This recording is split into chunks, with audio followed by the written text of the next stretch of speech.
Yeah, sounds good. Like I said, like the university prioritize EDI, right? So what I can do is to have a lot of cultural event on campus. In my experience with ISAC, we usually have a lot of cultural event. Like for example, Global Village, I think most of the participants were international students, right? So what I'll advocate for is like probably have some of the domestic students also showcase their culture. And then aside from that, there is another initiative that the international student, sorry, ISAC usually work on. We call it building bridges. So it's mostly with indigenous students, with international students. That's basically for them learn each other's culture so we can increase the frequency of that event for each other to learn from their respective culture because perception is not always right. It's always good to actually understand someone's culture instead of just perceiving otherwise. So just bringing that collaboration together and then having each other's voice heard. And in that way, we can create a better campus life. Okay. Um, can there you go ahead and tell us how you can promote and sorry, I have to let people in. Mm, how you can bridge the gap between international students and domestic students. Okay. So the USSU functions on the values of EDI, which is equity, diversity, and inclusion. I just want to say, um, to make it not feel competitive, equity is something that is not same as equality. Equity is basically catering to the needs of underrepresented communities, and I want to make sure that EDI policies are in place which promote cultural sensitivity. And I also want to just host more events. And I'm sorry if I sound repetitive here again, but the International Advisory Committee is one of the main platforms for my campaign where students can come in and they could just talk about how they feel underrepresented. Yeah, and I'm sorry if it sounds repetitive, but it is the answer. So All right, thank you so much.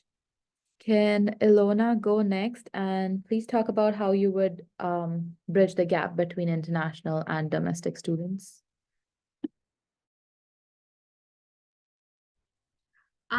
So our university is like a very like a diverse community.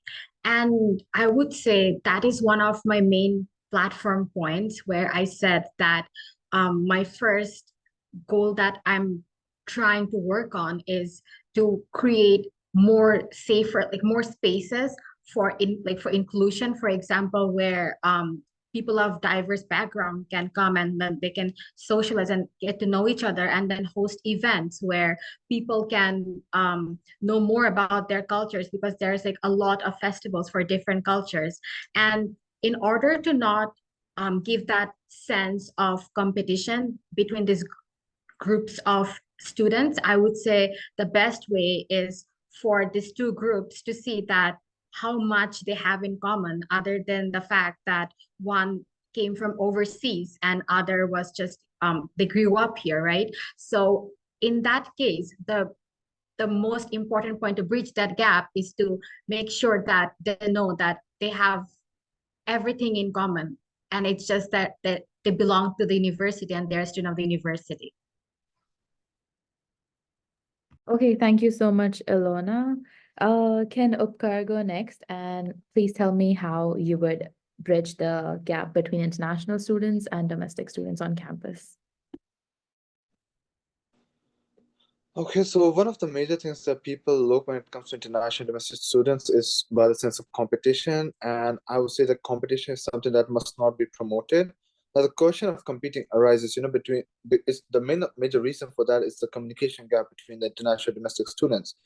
And that's one of the things that I'm looking forward to work towards is like in consultation with ISAC, the International Student Committee that we have, and the International Student Advisory Committee. I intend to implement a buddy pairing program for international students with the domestic students. So this peer support group can ease the transition, encourage cultural exchanges, and build friendships.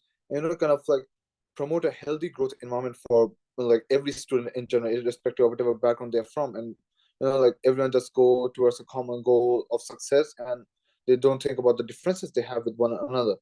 And I also believe that people of all the faiths, they do have equal and all of them should have like equal access to all the infrastructure and the resources provided. And I would be working more towards it to ensure that it's taken care of.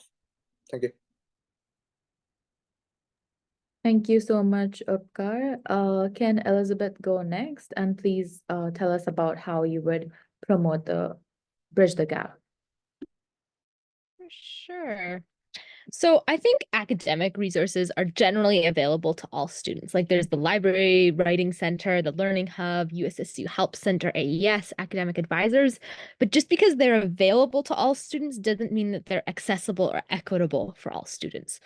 So something I would do is work together to find ways to raise awareness for these resources and to make them more approachable for international students. And that I don't actually know how that would look. So that would be a consultation thing, right?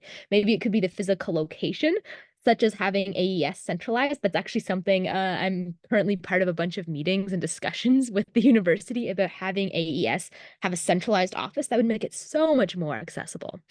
Also, the other thing I'm working on doing, like just barely touched, the tip of the iceberg, there's a ton more work to do for this, whoever's in VP Academic, is to continue advocating for EDI training, that's the equity, diversity, and inclusion training, be mandatory for all instructors, because there is racism within the classroom, and that's really distressing, and we see it appear in academic settings. And so we need to have, oh, sorry, your camera's on. Yeah, we need to have EDI training in the classroom. Thanks.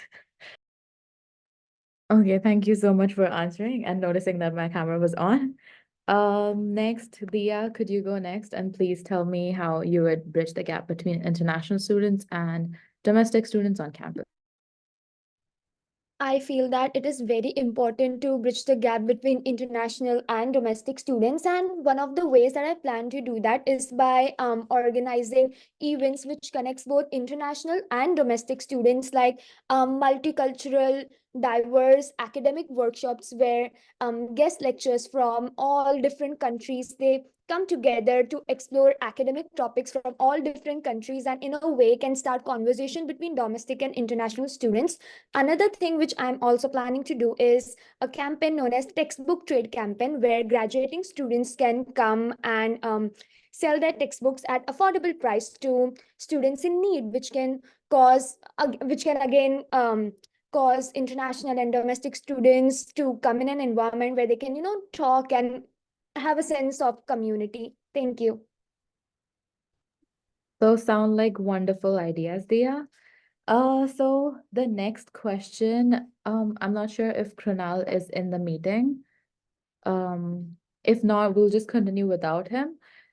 So what are your plans to help international students, either financially in your position, or I think we did talk about this, but this is one of the questions by international students from INSA, so we're still going to address it. And do you have any plans to start a petition or try to put a cap on the differential tuition fees, and how in your position you could help in that? Oh, Gurbaz, can you go first? All right, thank you for the question. And yes, that's a very good question of asking what we can do to support financially international students. Because since you are not born and brought up in Canada, you just shift from a complete different culture and a complete different background. There's a lot of problem with currency exchange when you come in here. The prices and the affordability is completely different as compared to your country. Maybe they're the same, but in most cases it's different. So what I plan on with my action items is creating the scholarships and bursaries for students and international students in need with least threshold possible. Because if you have a lot of criteria that the international students don't meet, it kind of puts them in a position where you cannot apply for everything. USAC does have a lot of scholarships, but they don't definitely cater directly to international students. So getting those scholarships and bursaries from the student union itself and providing them in a form of feasible check that would help them to use it under their affordability issues, their housing rent, their food crisis, or their tuition if they feel they need it. So giving them a flexible money that they can use in form of scholarships and bursaries would help them to afford a quality education and a quality life in Canada. So that's my plan of helping them financially. And yes, I think that would be feasible and a tangible solution for all the international students with least thresholds possible on the scholarships and easy access. Thank you so much, Gurbaz, for your answer. That sounds really good.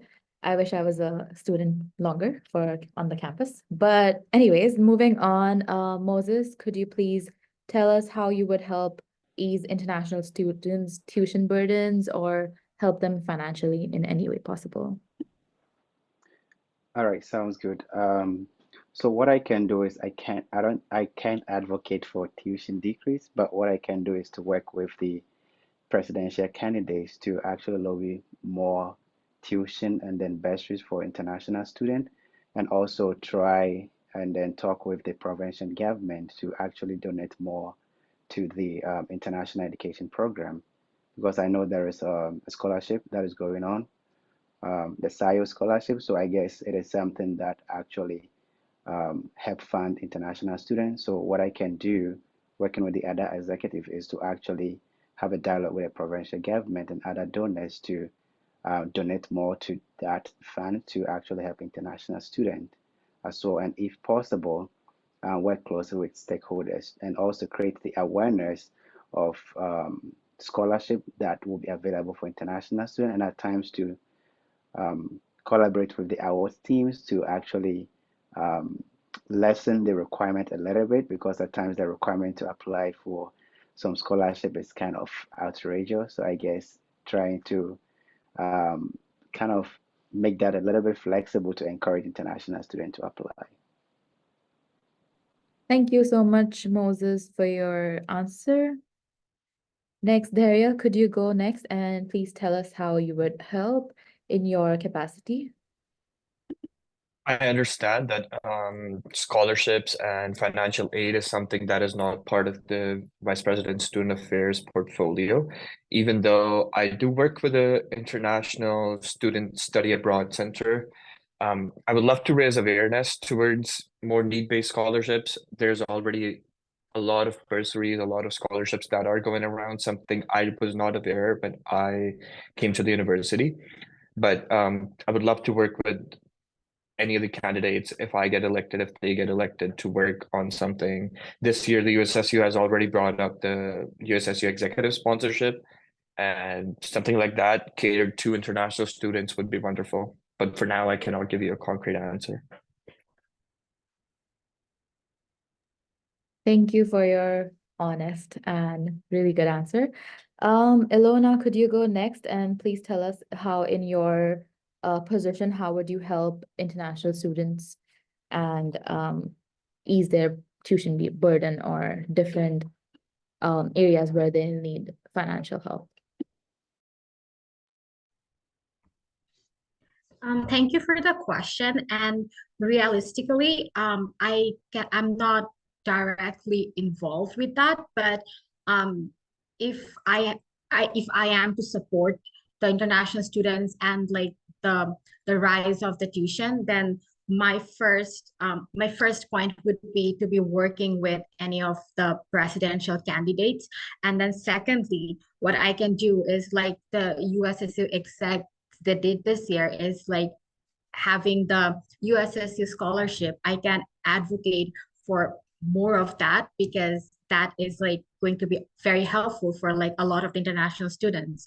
And then thirdly, about the question that you said about signing petitions and all of that, it's going to be a very long process and like procedures for a lot of meetings, but I'll also keep that in mind because that is something we also learn in like sociology. So yeah, those are my main points that I would say I can help as much as I can.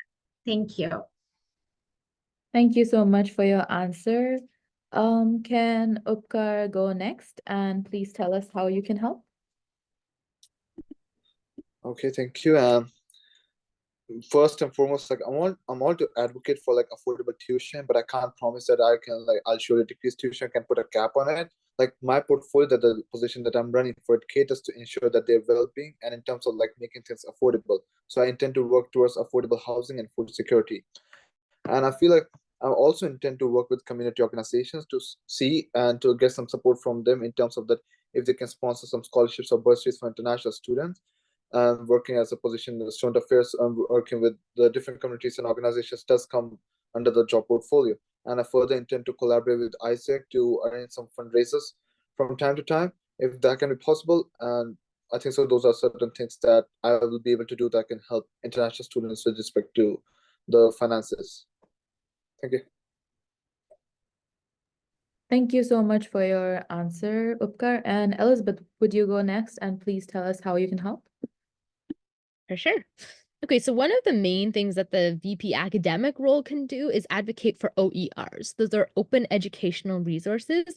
The university has like a structure set up for OERs, but they're not commonly used yet. So OERs are any course material that instructors provide students free of charge. Usually you pay for textbooks in class, right? And that's thousands of dollars on top of normal tuition and living costs that can make a huge difference. I mean, for all students, but particularly for international students. So VP academics can advocate for open educational resources and to pressure the university to have more OERs and to celebrate the instructors who do. So we do that through the Excellence Awards ceremony that the VP academic runs every year, but we can do more of that.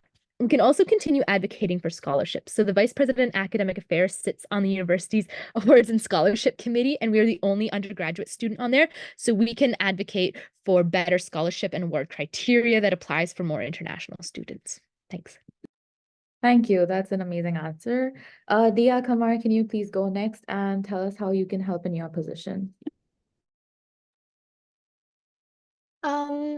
As VP academics, I feel that I can help in a way where I can cut costs down wherever possible, like my textbook trade campaign, which can help undergraduate students in ways where textbooks are needed and they like to use physical textbooks but cannot buy them because of the price.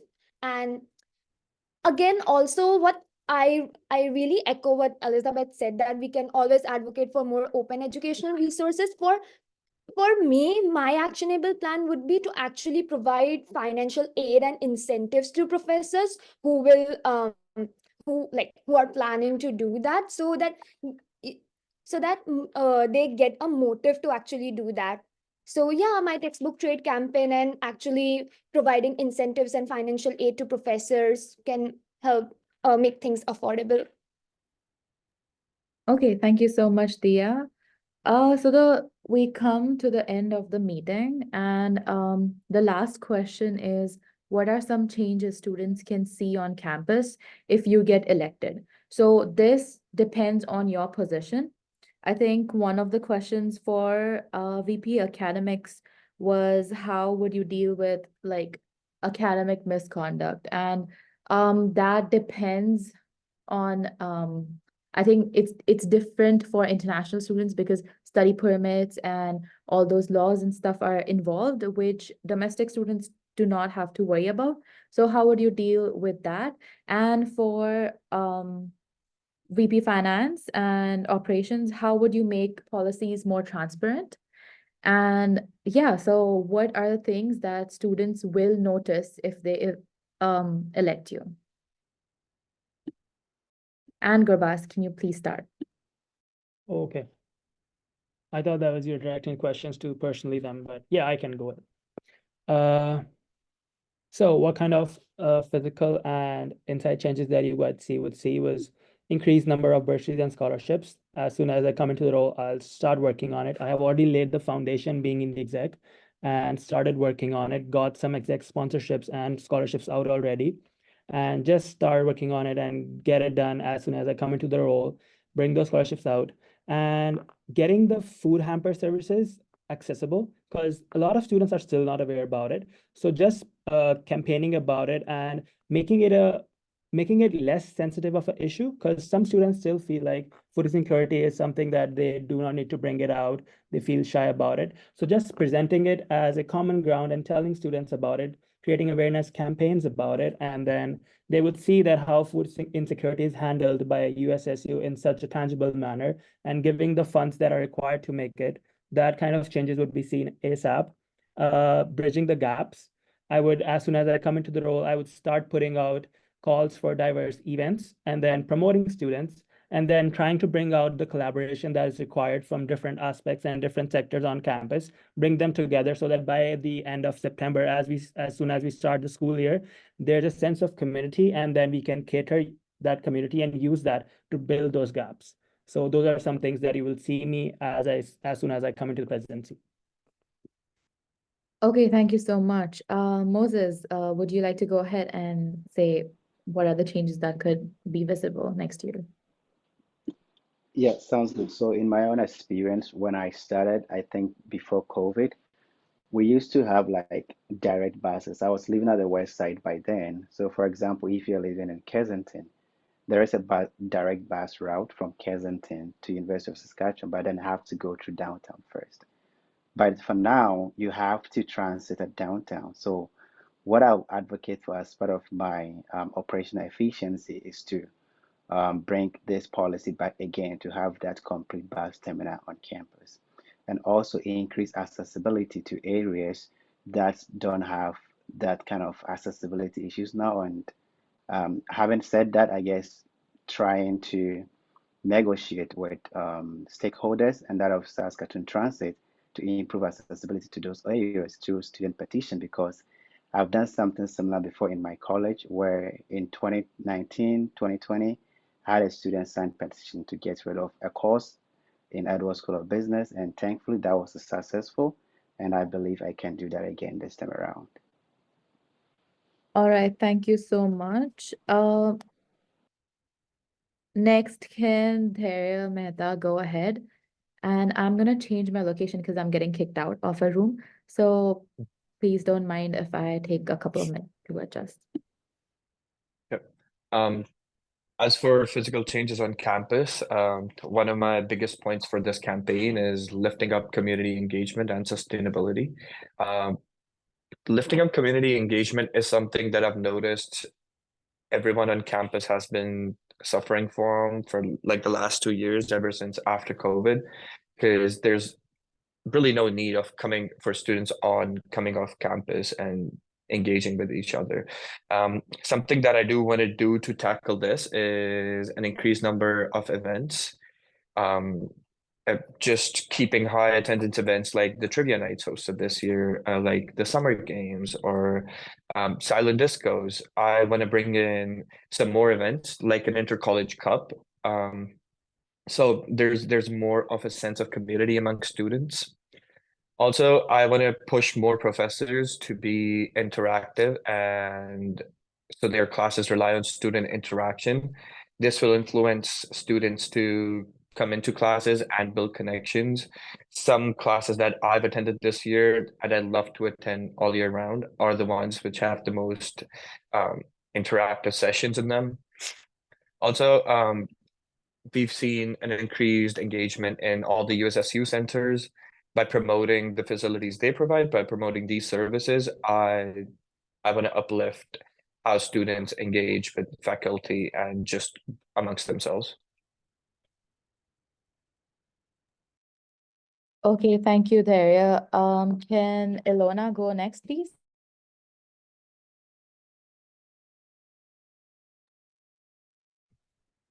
Okay, so for under my I would say that under my platform, there will be a difference in seeing more diverse medical professionals in the wellness center.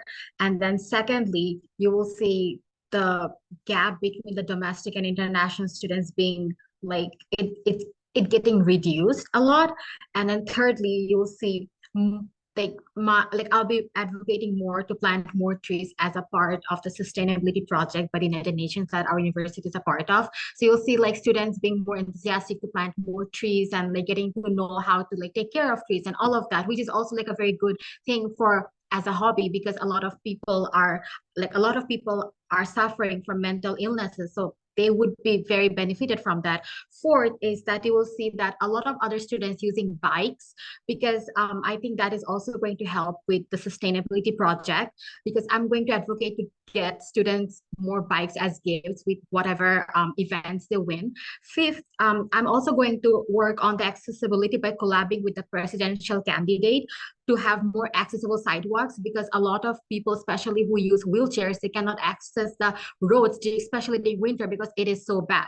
And six, I would also advocate to have more lights in certain areas on campus, because it can get really dark and a lot of unsafe, it makes a lot of students unsafe, especially women. So I would definitely advocate for that. And I have a lot of other ideas too, but I know that I am out of time because you're here. So yeah, thank you for listening. Thank you so much. I'm sorry to cut you short. Could Upkar please go next and explain what things can people see when you're elected? Okay, so if I get the chance to be elected as the Vice President of Student Affairs, one of the major things that would be like noticeable for all the students around would be the inclusivity and equity for all, the foremost basic points. And environment would be created in such a way that I would like foster the movement of the people's mindset in the direction that it becomes like more of a welcoming environment, and promoting like a mutual growth towards everyone and going towards a common goal. And also the other thing that like increasing awareness about the facilities that are available for the students, but not many of them access them because of the lack of knowledge that they have about it. Example, the health and dental plan, and working with the centers that like most of students are not aware about. They just know the name of it, like the food center, the women's center, and the pride center, all the stuff. And also like as a job portfolio of the Vice President Student Affairs, one of the things it requires is working with the campus groups. And I feel like some of the campus groups, they do have like they are working towards a really good cause, and they do have like a good message behind them, but it's just that they do not have enough advocacy in the administration or like someone to be their voice. And I think so that is something that I would be more than happy to advocate for and take a firm stand about. And these are just some of the very little things that you would see, and there are many more to come. Thank you. Thank you so much, Upkar. Next, could Elizabeth please go ahead? So one of the changes that students should be able to see if I continue to do this work is changing of the guidelines of what counts as academic misconduct and having these rules clarified. So right now, the use of AI and ChatGPT is contradictory. Some classes will say, yeah, that's okay. Some classes will say, no, that's misconduct. So to have clear guidelines will be really, really helpful. Same with collaboration. We see a lot of international students being accused of academic misconduct because they have worked in collaboration, which is very normal in universities in other countries. Realistically, collaboration is very important within the workplace. So why isn't that reflected here at the university? How can we change the policies to reflect that? That's something I will be working on, and students should be able to see reflected in their classroom experience. A new academic integrity policy is being in the process right now, and it will be highly influenced by student consultation if I get to do what I'd like to do this coming year. Also, students will be aware of better awareness of pathways to bring concerns. So, for example, if any of you have a concern with a class or a professor, do you know who to go to for help? Do you know the avenues of like, first it's the department head, then it's first it's the department head, then it's the dean academic, and like how to escalate it? That's awareness I'd like to bring. Okay, thank you. Thank you. Can Dia go next, please?